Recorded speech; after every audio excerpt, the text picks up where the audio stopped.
皆さんこんにちは、斉藤正光です。今日は工房前のスペースを有効に活用するために、総ヒノキ作りのウッドデッキを家族と共に作り上げていく様子をご覧いただこうと思います。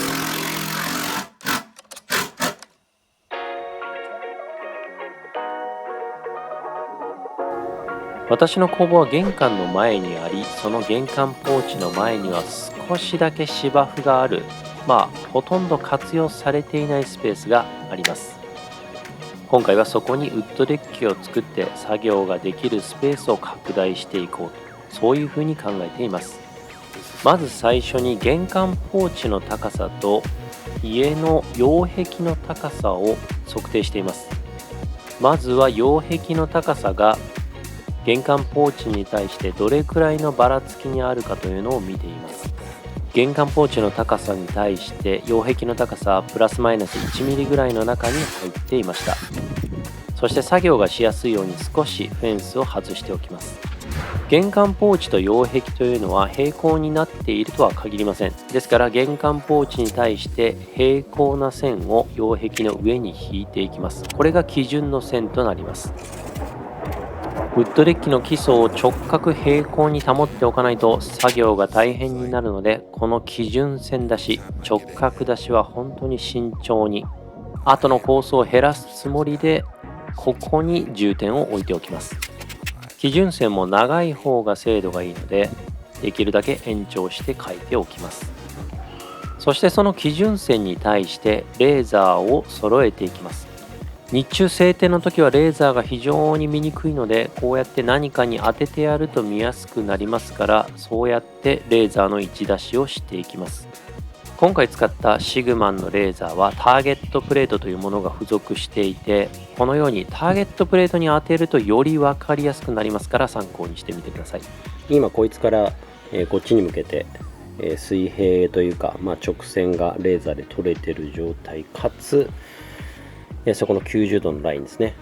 そこをなんとか線を引けたんですが、こいつが邪魔なんで、こいつをどけてしっかりと線を出すしかないという感じですね。子供が転落してしまわないようにフェンスはできるだけ外したくなかったのですが、この場合致し方ありませんね。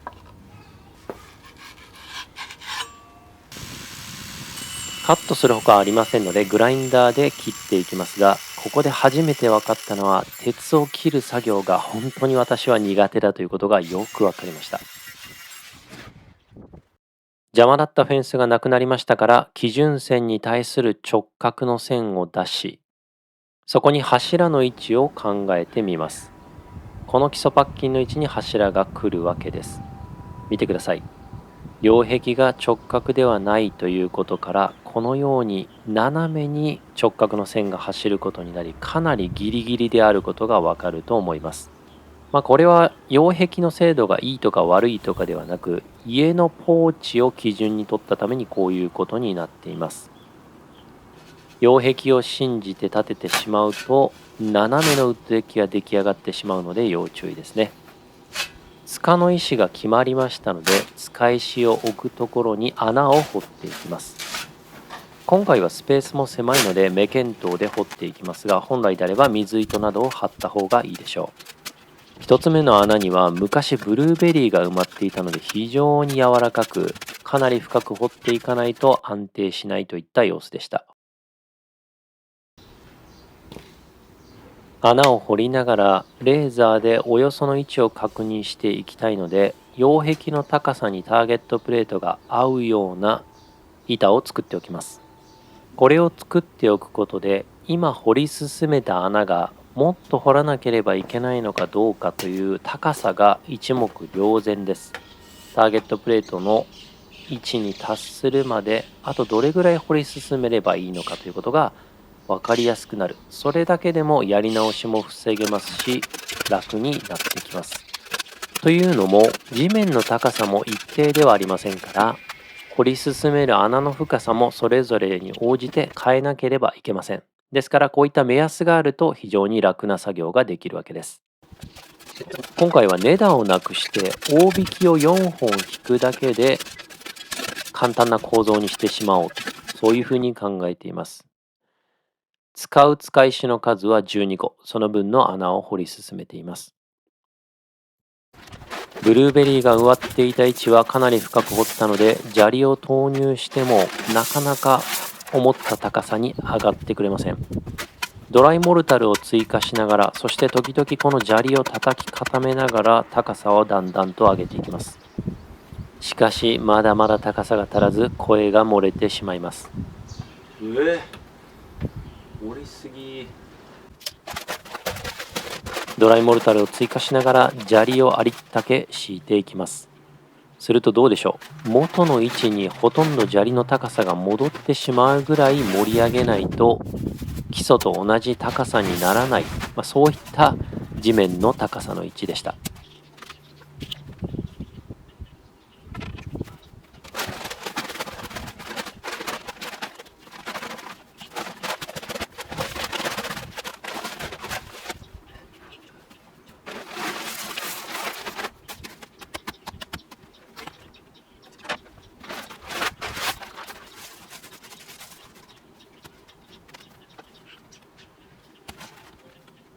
ようやく高さが合ってきたようです。この作業を12箇所の使い石に対して同じように繰り返していきます。私が何度かこれまでウッドデッキを作ってきた感覚からすると、この基礎の使い石を決めるまでの工程が一番苦しい作業になります。ここまでをだいたい山登りで言ったらもうほぼ9合目ぐらいだと思ってください。ですからここで心が折れてしまわないように、逆に言うとここまで高さをきっちりとレーザーなんかを使って合わせれば、もうあとは1割ぐらいの感覚、そんな感じでいてください。ということでここまででもほぼ9割の作業量が終わったと思ってください。柱と大引きを切り出していきます。今回使うのは 90mm 角のヒノキ材になります。丸ノコ一発では切ることができないので、何回かに分けて切るために炭を回して数回に分けて切っていきます。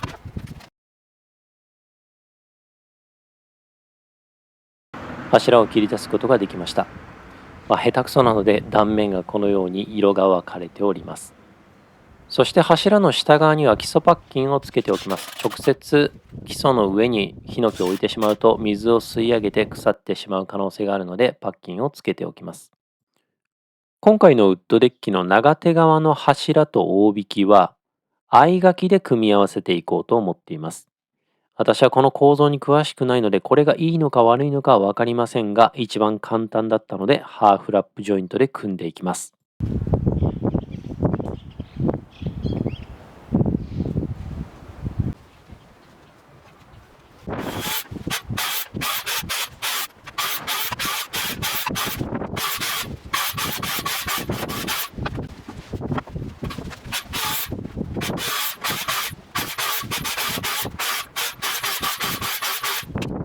この長い大引き側への切り欠きというのは図面通りに作っておけば等間隔に相掛きが作れますし、実際擁壁の上に置いてみれば位置がだいたい合ってるかどうかというのが見てわかる、もう検証する、確認することができるわけです。ですから安心してこのように墨付けしたものを加工していくことができます。一方でこの後ここの相掛きの部分にかかる柱は高さをぴったりと擁壁から玄関ポーチに合う位置にしていかなければいけないわけですから、今墨付けをやっていますけども、レーザーでそれぞれ高さを見て逆算して床板の厚さと柱の分逆算して切り欠きの位置をピタリと決める必要があるわけです。今現時点ではぴったりとやったつもりでその相手側を切り替えています。できましたね。精度的にはきつすぎず緩すぎずぴったり完成したいい相掛きができそうな感じになってきましたね。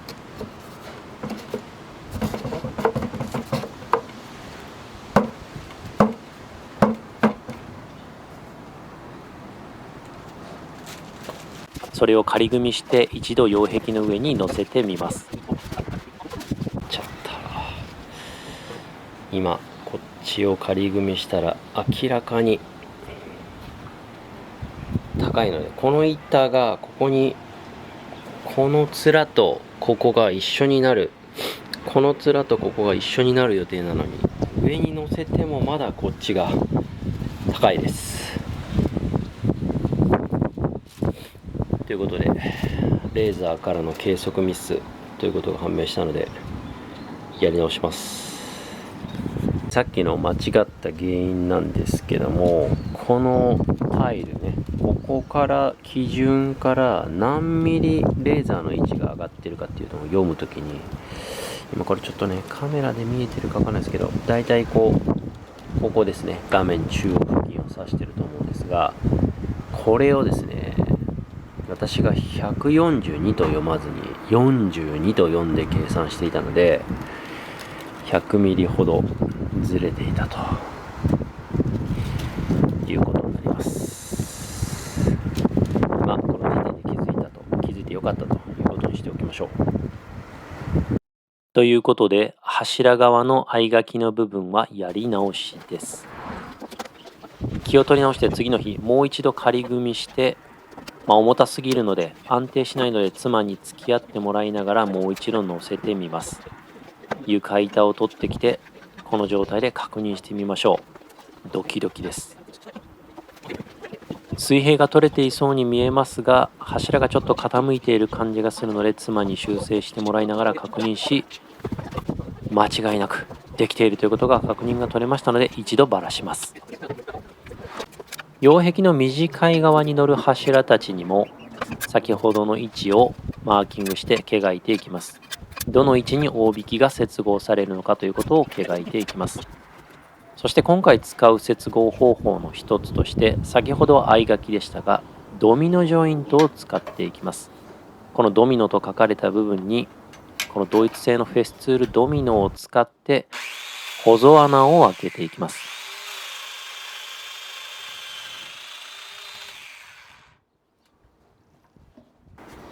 仮組みしてみてもバッチリ位置が出ていますので、これで組み付けに進めそうです。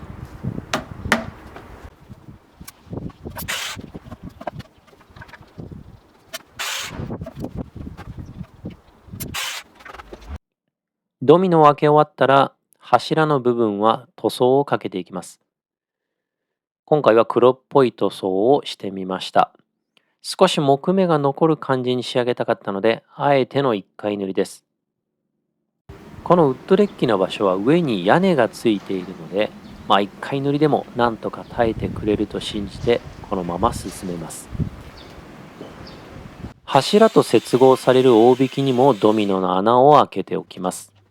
そしてこんな長いホゾをクランプすることができないので、ポケットホールを開けておきます。このような感じで大引きの最後にポケットホールの穴が開いていますね。この一番端っこはドミノがない状態で実際は組みました。ポケットホールネジ4つをつけて接合するとかなり強度も強そうで、実際はドミノはいらなかったかなと思えるような印象でした。そして合書きの部分には一応ネジ止めをしておきます。さあドミノを入れていきましょう。ドミノチップが入る場所に接着剤を塗布して、使うのは雨が当たっても大丈夫なようにタイドボンド3を使っています。そして大引き側にもタイドボンド3を塗った状態で入れ込んでいきます。この柱側のドミノの高さも玄関ポーチからの相対的な位置を合わせてありますから、このドミノが入った位置で足が浮いたりしてなければぴったり玄関ポーチと位置が一致するということになります。クランプすることができませんから、ポケットホールで締め付けて固定しておきます。雨が当たっても大丈夫なようにブルーコートと呼ばれる野外専用のポケットホール専用ネジを使用しています。一番外側の基準となる大引きから塚の高さを拾っていきます。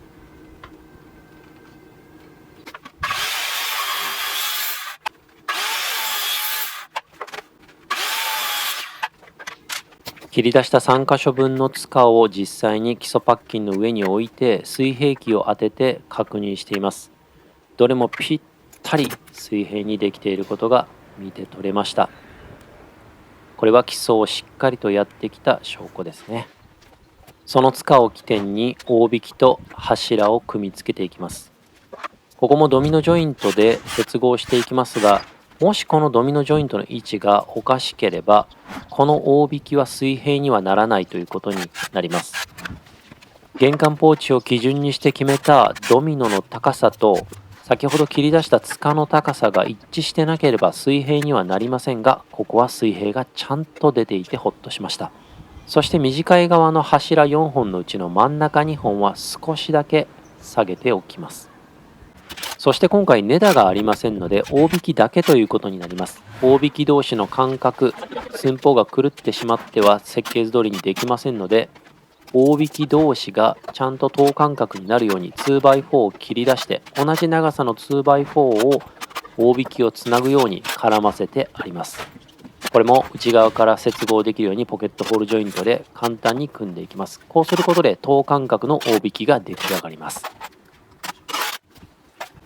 ここまで来たら完全に塚を大引きに固定していきます。下からポケットホールジョイントを開けておいて打ち込んでおきます。その他の塚も現物合わせで長さを切り出してぴったりと一致するように塚の長さを決めていきます。基礎パッキンを入れながら塚の位置をポケットホールでどんどんと接合していきます。さあではついに大引きが出来上がりましたので床板を張る作業に進めていきましょう。今回ネダレスということで床板はものすごく分厚いヒノキを西垣林業さんに準備していただきました。それを必要な長さにまずは切り出していきます。集塵機を使ってクリーンに切りたかったので工房の中に入れてスライド丸ノコでカットしていきます。60ミリ厚をカットするのは本当に大変です。1枚目を貼り始めます。この1枚目が直角平行がずれてしまうといくら基礎を直角に作っても玄関ポーチに対して斜めになった床板が腫れてしまいます。ですから1枚目だけは要注意で貼っていきます。そして柱の部分を逃がしをつけるように切り替えていきます。丸ノコを使ってもよかったのですが、騒音と粉塵とのバランスを考えて、浅いですから、ここは手ノコで行くことにしました。こういうのを手ノコでやるというのはいい練習にもなりますし、やはり粉塵や騒音といったものが、丸ノコに比べれば極端に少ないので、やはり住宅地でやるときはこういった手ノコが活躍するということになりますし、さらに安全性もやはり高いので、もちろん手の子が怪我をしないというわけではありませんけども、大怪我をしにくいというか、意図しない大怪我をしにくいというのが、やはり手道具のいいところでもあります。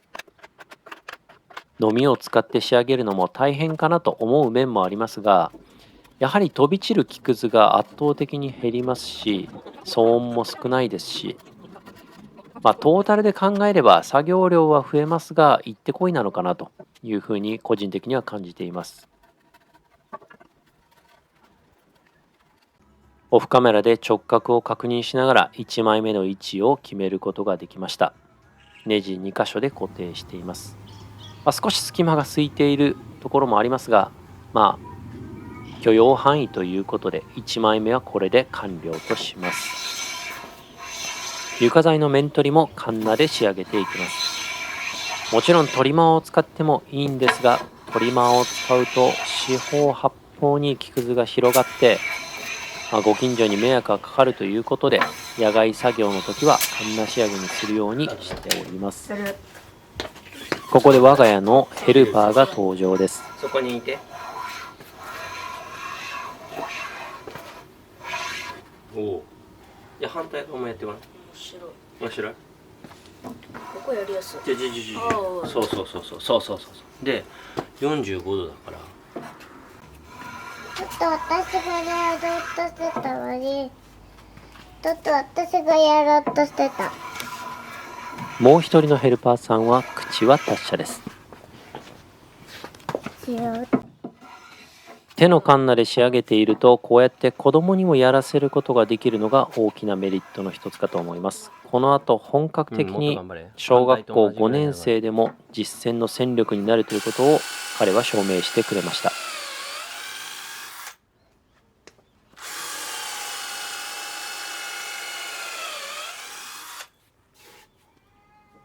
ん？これうちのさ今日はうるさいよ。近所迷惑だよ。うん。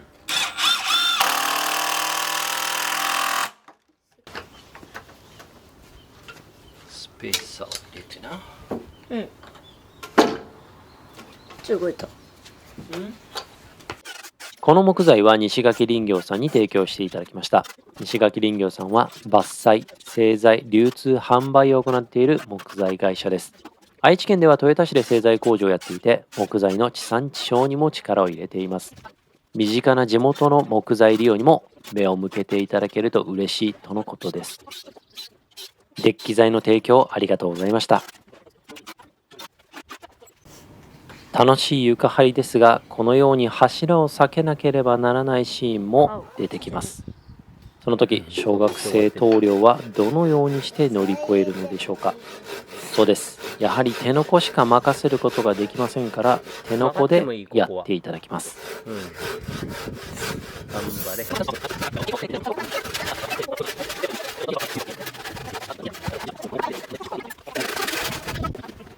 のみの使い方も随分と慣れてきました。小学校高学年ぐらいになるとこのように実際にのみを使いこなすこともできますが、低学年ですとやはり体重や力の面でちょっと不安が残りますが、とにかく手道具であれば親が一緒についてあげれば木工作業を楽しむことができるのは本当に楽しい時間になりますね。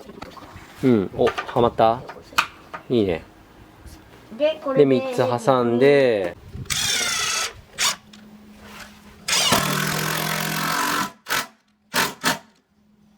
もうちょっと。自分で考えて。多分浮いてると思う。その時は一回緩めるんだよ。で、もう一回締めてもらう。そしたら自然と締まる。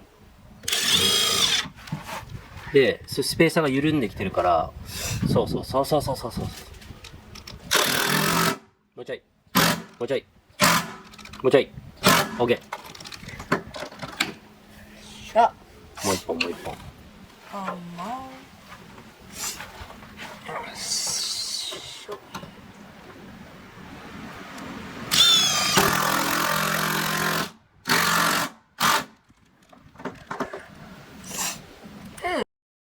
子供と一緒に教えながら何かを作業をするということは、こちら教える側にも忍耐力が必要な場面もありますが、教えている側もやはり教える対象があるということで、やはりやる気も保たれますし、一緒にやっているという達成感も得られます。この日も日が暮れるまでずっと面取りのカンナ掛けをやり、2人で穴を開けて2人でインパクトでネジを締め付けていく、たったそれだけの作業ですが楽しくこなすことができています。誰かと一緒に何かを作り上げていく作業というのは本当に楽しいものです。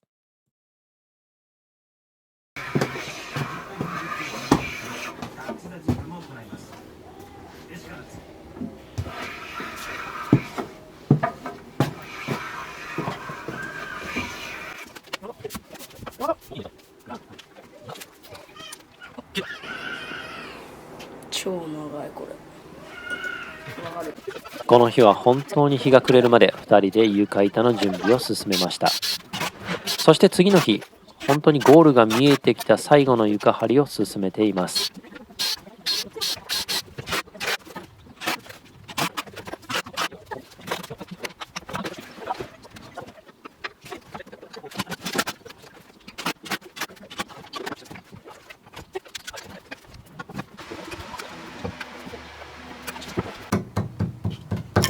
はい。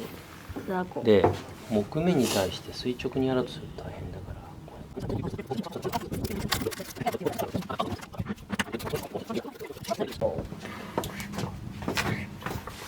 スペーサーカモン。Alright. Razor。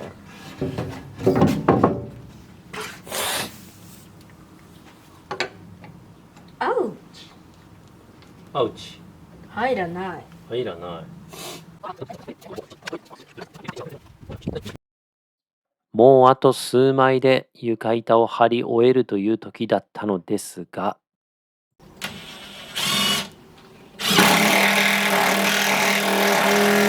待った。さあ、それをなんとか取らないかんで。釘抜くような。釘じゃないから抜けないよ。ネジだよ。ドライバーも機関し。奥に節があることに気づかずねじ込んでしまってネジをねじ切ってしまいました。不運にももう一箇所にも節があったので真ん中一箇所止めにして他は埋めておきます。どうやってリカバリーするかを体験するのも大事ですね。入ったよ。ああ、いいよ。じゃあ置いといて。これ完璧に入れる？いや、違う、入らん。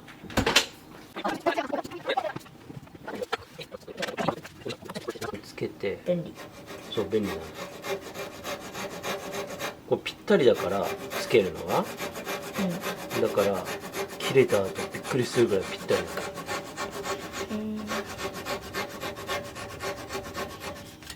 ら。わお。やってごらん。そう。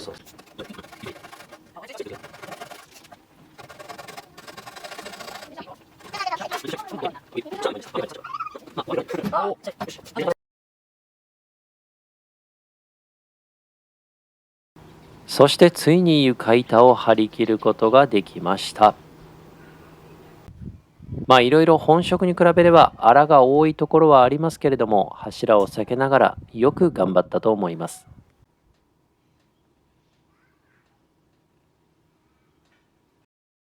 最後にフェンスを張っていきます。買ってきた杉板をフェンスに貼り付けていきます。この時も誰かが持ってくれると楽なので息子にお願いして貼るのを手伝ってもらいました。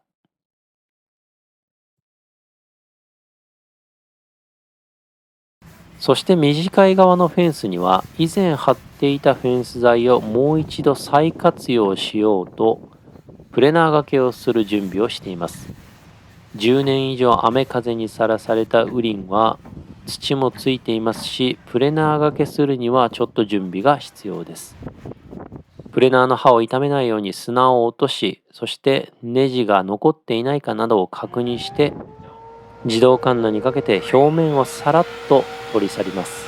そうすることでシルバーグレーになっていたウリンがもう一度きれいに復活するというわけです。ただ音があまりにも大きいので、この場合プレナーを中に入れてはいますが、どうしても長さの都合上開けての作業になります。近所迷惑も考えてできるだけ短時間で表面を完全に取り去ることはできませんでしたが、どうせすぐにまたシルバーグレーになりますから、少し見栄えが改善してくれればそれで OK かと思い、2度掛けぐらいでやめておきました。元あった穴が開いていますが、まるで新品のように復活しました。少しシルバーグレーがかっているところもありますね。これを捨てるのはやはりもったいないです。これも2人で貼り付けていきます。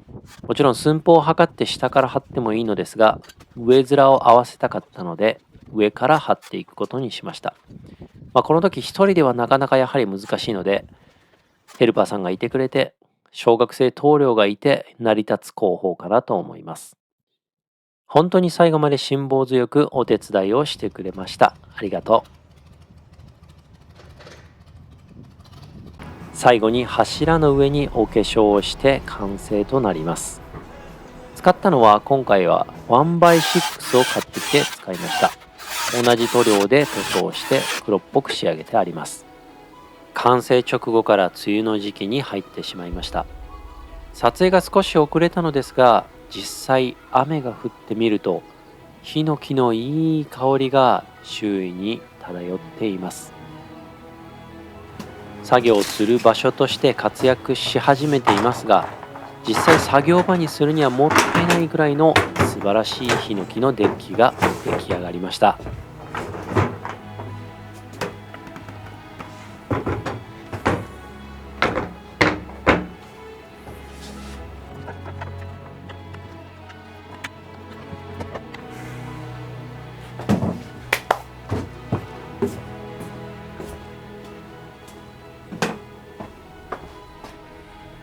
玄関前の空きスペースを使ってそこをウッドデッキにすることによって工房の作業スペースを拡張する動画でした。いかがだったでしょうか。今回の動画の中で一番大変だったのはやはり基礎を作る作業です。基礎を作る時に高さや位置を合わせていくというのは本当に地道で大変な作業です。かつては水盛り管といったようなのでやってましたけども、今はこういったねレーザーが手軽に手に入る時代になりました。今回この使ったシグマンのレーザーも、一見こう弱そうに最初ね第一印象として感じたんですけども、ターゲットプレートを使うとしっかりと確認することができるので、皆さんもぜひぜひ使ってみてください。そしてこれ手に入りやすい価格帯ですから、ぜひね概要欄のリンクを見ていただくとともに、このシグマンからクーポンコードが出ております。今ねこの辺りに出てると思いますけども、ぜひ皆さんも参考にしてみてください。そしてより詳しい情報が必要な方は、初心者向けのメルマガ、そして新しいシリーズとして道具10選、独断と偏見道具10選というね題名をつけてメルマガも配信しておりますから、ぜひ購読してみてください。それからメンバーシップもやってます。メンバーシップで月1のライブ配信やってますから、ぜひ参加してみてください。今回の動画もういろんな方の提供があってなんとか成立しております。